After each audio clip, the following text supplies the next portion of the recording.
ये वो श्राप है जिसके कारण चांद की रोशनी खत्म हो रही थी और पूरी पृथ्वी पर अंधेरा छाने लगा था। शिव को तुरंत प्रकट होना पड़ा। ये कहानी शुरू होती है प्रजापति दक्ष से, जिन्होंने अपनी 27 नक्षत्र पुत्रियों का विवाह चंद्रदेव से इस शर्त पर किया था कि वह सभी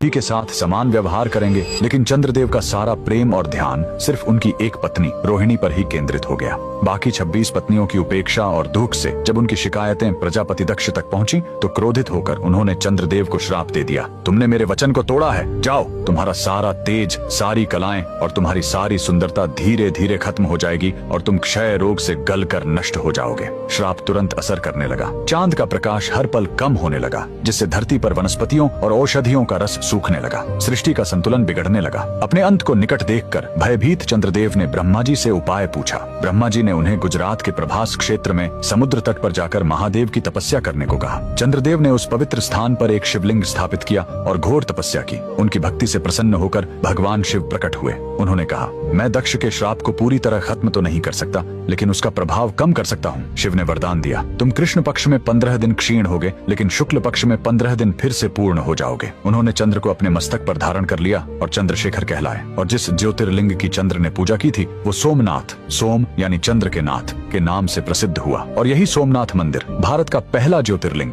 आज भी गुजरात के वेरावल में उसी समुद्र तट पर शान से खड़ा है, जहाँ चंद्रदेव ने श्राप से मुक्ति पाई थी। लेकिन रुकिए, इस मंदिर का एक और रहस्य है। यहाँ मौजूद बाण स्तंभ यह बताता है कि यहाँ से लेकर दक्षिणी ध्रुव तक समुद्र के रास्ते में कोई जमीन नहीं है। भगवान शिव के भक्त कमेंट में हर हर महादेव जरूर लिखें।